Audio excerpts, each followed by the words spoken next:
together, and will it be the case? Let's go ahead and throw over to the casting desk to take us into Game 4. One win away from going all the way. Liquid may have found their momentum, but that doesn't change the fact that Team Falcons PH are still at match point. Welcome back into the series. It's game number 4.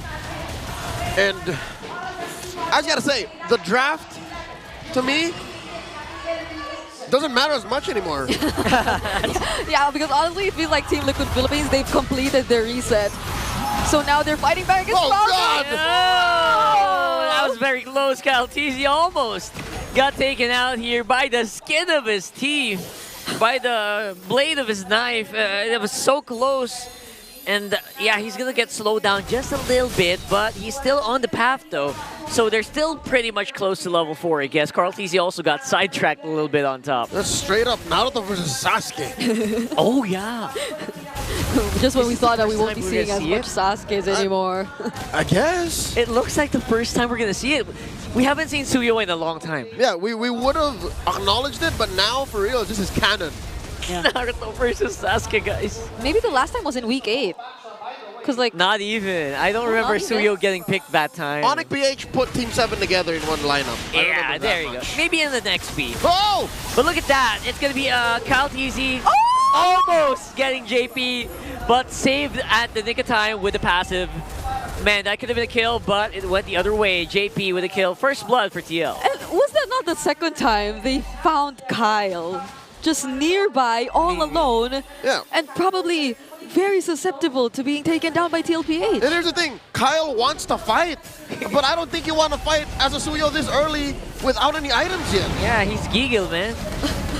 That's part of the dictionary now, so I think we can use it. But Ogwen trying to look for information, however. Yep, Few's gonna do his very best to maybe just push these big tanks a little bit. But KyleTzy gonna be able to secure that turtle. TLPH is looking solid. Is it too early to say they are so back? Like, this is the way they pull off the early game. This is the way they show their dominance early on in the stages of the game. I would say they are back. They are so back if we go to Game 5, but I'll tell you this much. The Liquid PH playing here in Game 4 is a very different Liquid from Game 1. Yeah. They feel more in sync, and this is what we were looking from them earlier. Like their mid trio, the way they're rotating, it's just so fast-paced. And JP, however, might find himself too deep. Yeah, that's a pretty good harassment coming from Falcon. Whoa, whoa, whoa, whoa. JP. You can't fire me, I quit. So well, that's the AOG. That was the most random AOG of my life. Hey, better safe than sorry. Yeah, that's true, that's true. He was in front of 3 members, you know, and KyleTzy experienced the exact same thing when he was in this particular area. They wouldn't want to hand over even the slightest bit of lead to Team Falcons now that they finally find the control in the game. But this is Team Falcons responding to with, we can do the same. We can like rotate together as one and find something across the map. So far so good, the recovery on Falcons despite that early stumble. Drawn first blood on Kyle and the the turtle conceded over to Liquid. Next turtle spawning lower quarter, same spot. How is Falcons keeping this close? How are they still just 300 away? Yeah, I feel like the laning phase is being well managed. There aren't any successful rotations just yet. At most, there have been skirmishes in the mid, and they're towards KyleTzy, and it's only been once that they were able to punish that moment wherein KyleTzy found himself too deep. Now they're able to somehow still hold out everything and position themselves in this upcoming turtle fight that's about to happen. Although they do have to consider this is probably going to be a 5v5. Oh, Falcons in a good position. The 5-man arrived a lot earlier here, and they are trying to blitz that turtle over the front. Oh, Few with AOG. He's going to have to deal with so much here. KyleTzy is still coming out on top with the red tree, and they're just walking away like nothing happened. But they might be able to take out Ogwen with them as well. The Master caught behind enemy lines, and now Few pushing back Sansan. What is going on? All of that. Was they? So they are indeed back. And where was this? Where was this in the past few games? OF got a double kill too during that entire sequence. So you could pretty much assure that he's ahead of Super Marco in this game in terms of gold. And it's not just that. Right now, okay, TappTZ, could he be the next target? Yeah, it feels like they have a lot of firepower on top, but look at the bottom, they're also dealing with it. It's a free-man attack for Falcons, and they finally slowed down KarlTZ. It wasn't a shutdown or anything, but they will force AOG as well, and I think they have just enough to dive under the tower and get 2. Okay. So, it was a feint. I'm guessing Karl and JP wanted to just buy time for that push down bottom, but instead they paid the iron price. I think this is worth it for Falcons. Just go for the slow clapback, and then maybe they can contest for turtle number 3. Yeah, because as much as you want to think that they're just really trying to enable OHEB, they're trying to get him online, which is kind of happening already so far based on what we're seeing in terms of the results of the early game, you would want KarlTZ to just be that, just have that same level of threat against Team Falcons, because he's the guy who can just constantly go in, force out the ultimates, even the Crimson Beacon, which is going to be very vital for Team Falcons as well later on, and just not mind Ogwen once OHEB's already able to rack up on the items to deal with him, even when you leave him alone alongside the other members of TLPH in the back line. Oh, there it is, the Kakashi Naruto 1v1. Again, it just keeps happening. That's going to keep happening later for sure, and unfortunately in this meta, Naruto's ahead. So, at least in 1v1. Turtle spawns. JP, first of the scene, pulling it over, favoring Liquid. Phew, put half health. That's a low HP Zushin. He will not be able to participate, and there will be no turtle steals here today. It's another one for TL. That's turtle number 3, but a turret for Falcons on the bottom. That was a false contest. Falcons just stood around, but the truth was they weren't going for turtle at all. They took down that tier 1 down bottom, and look! Oh, can OHEB catch him? I think did that hit? It didn't. It was probably like 1 or 2 pixels away 1 pixel from away. connecting to KarlTZ. How fortunate of him to be able to survive that. Even Sanford used the spread, I feel, just to scout the other brushes, which weren't in the range for the Salmon Force laid there by OHEB. But at least now we're seeing the way Falcons is responding to the pressure that Team Liquid Philippines is doing.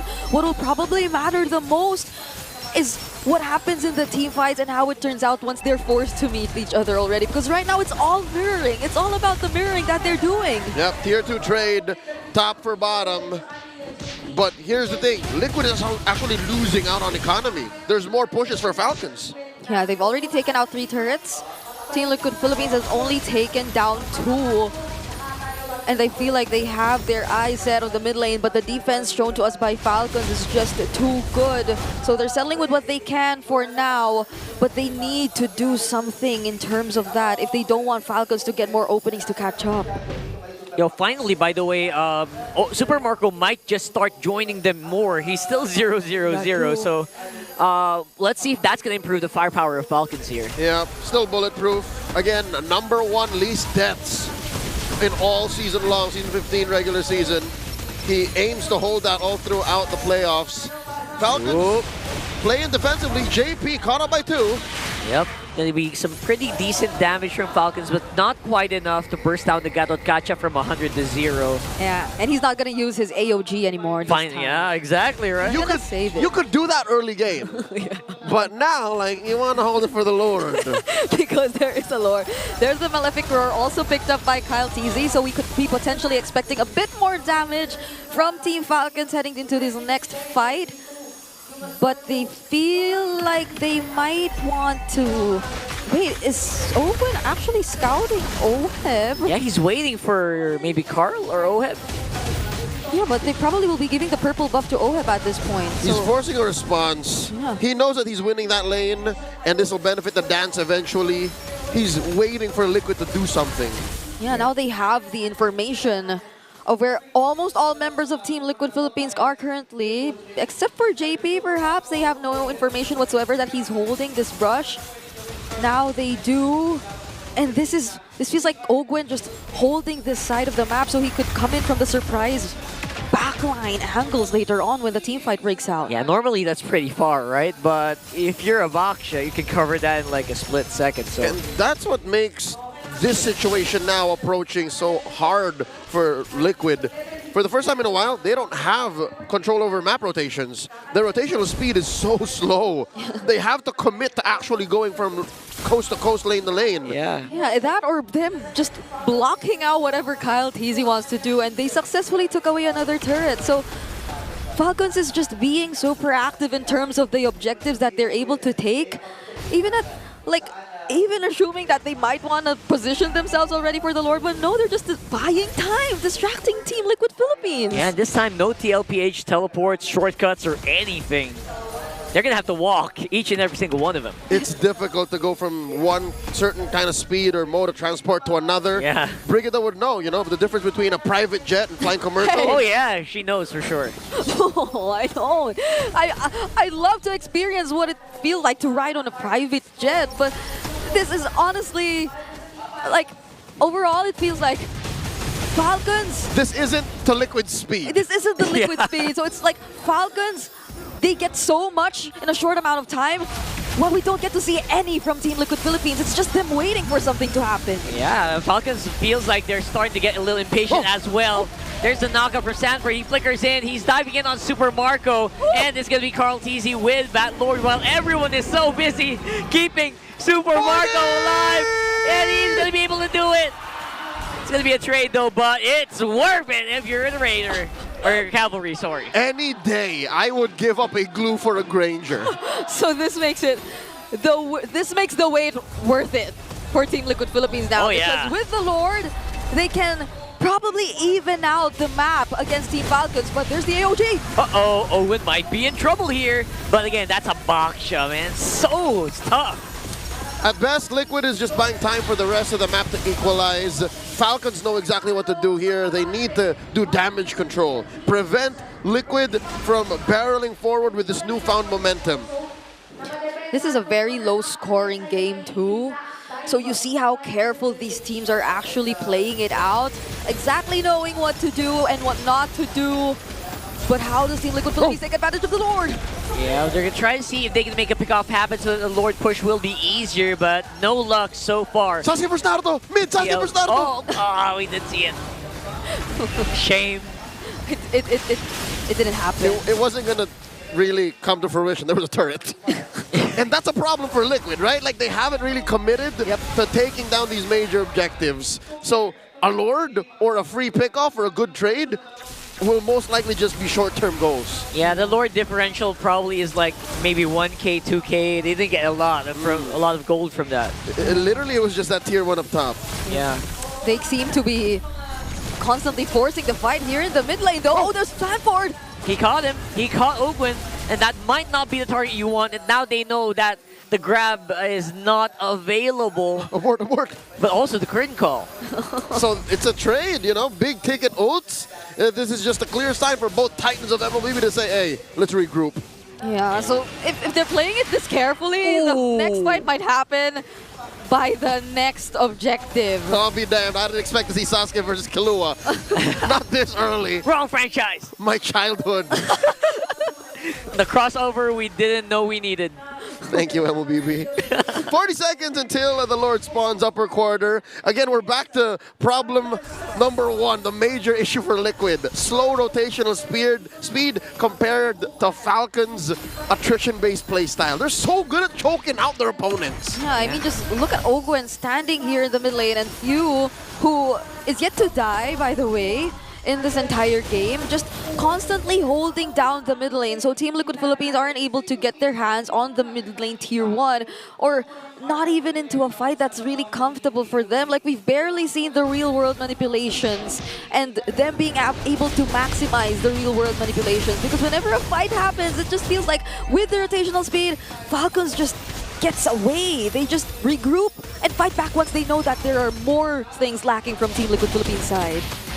We're approaching 15 minutes, and it's only 3-4 on the kill score, so this goes to show what kind of lineups these guys are running. And not just the lineup, man. It's the gameplay. This is PH macro, TM.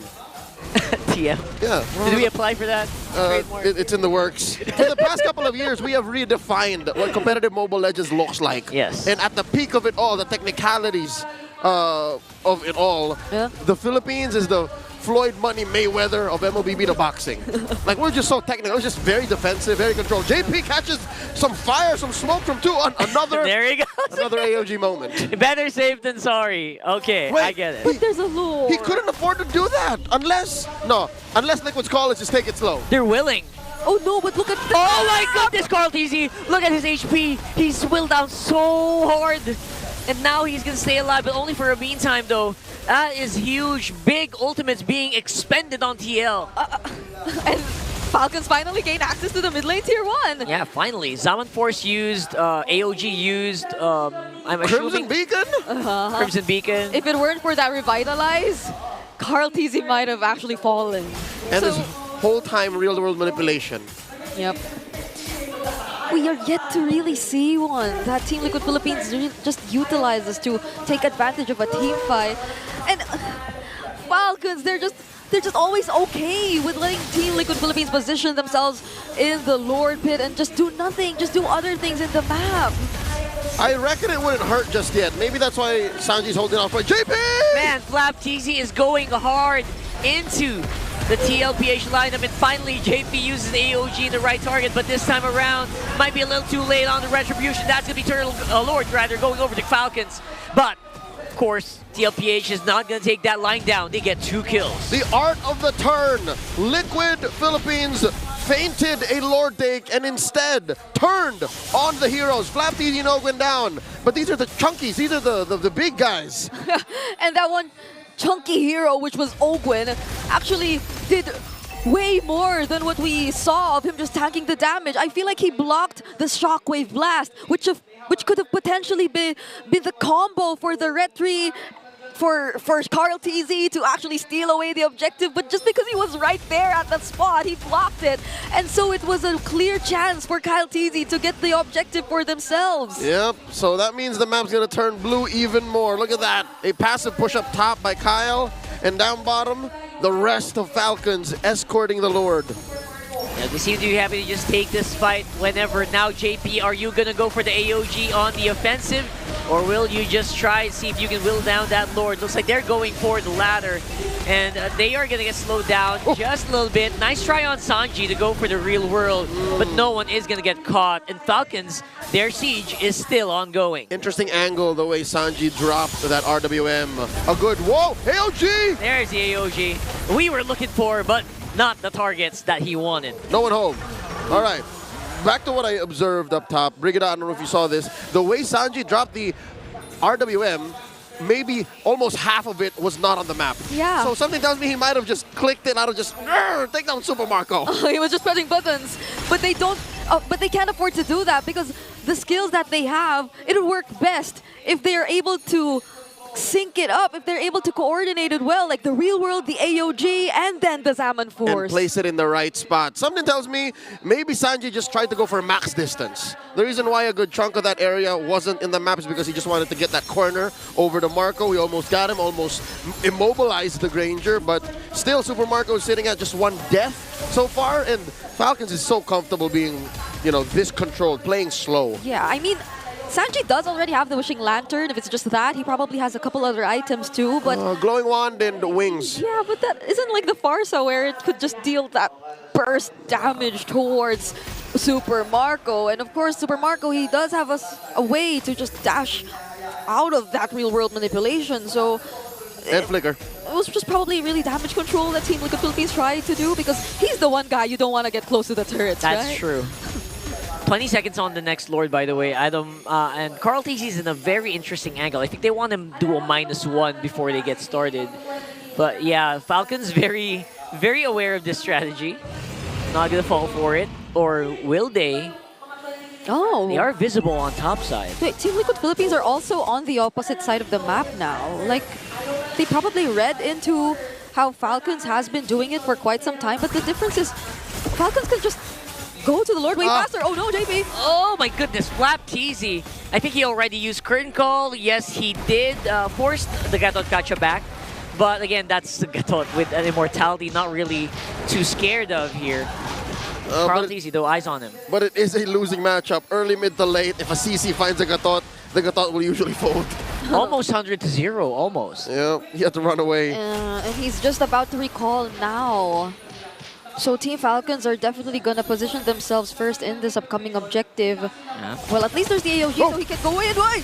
Few second window, few already used Crimson Beacon. That is a huge ultimate used on Falcons, and this could be the opening that TL has been waiting for 20 minutes. 2 big ticket ults spent by the cavalry, and they force Few to use the Crimson Beacon and the Flicker. Does the math check out? That's pretty work. Oh, well, at least they still have other big ticket ults to rely on if ever the fight still proceeds to break out in a few moments. There's still the ultimate from Sanford and JP, but are they going in? Look at Falcons, they are looking. Ogwen is looking for Oheb or Carl, but Flap TZ is going to get demolished here. Not going to be able to out-sustain them. Ogwen, though, going to get caught. Oheb with a 1v1 on the Baksha. The Falcons have fallen. They are slowly getting chased down. Few is not going to be enough to help with the contest. It's 2 for none for the Cavalry. Are handing out freebies. 2 for none. Liquid steal the Lord from underneath that free win. 20 minutes. We were waiting for 20 minutes. 20 minutes. And 2 free kills suddenly come out of nowhere for Liquid. And one of those, the one towards Ogwen, was pretty questionable. Like, how did he find himself in that spot wherein he was just up against Oheb 1v1 with no one else alongside him? I mean, one could argue, I got Oheb, go, go, go, I got Oheb! Yeah, he could be holding. Yeah, that's true. But the order of things, how it happened, Flap fell first, and then there's nothing else Falcons could follow through from that. So if they're not in control, if they're out of tempo, out of position, Liquid wins. I guess that's the cost of losing Few, his Crimson, his Flicker. He can't really help. It's like a crippled Falcon that we're seeing. You can't fly. This is an evolved Lord, by the way. So they will be having it up until the base. Sanford's trying to see if he can grab onto somebody. That's a dodge on the AOG, but the real world is providing a very good battlefield for TLPH to fight in. And there goes Flap, and they might just not be enough, ladies and gents.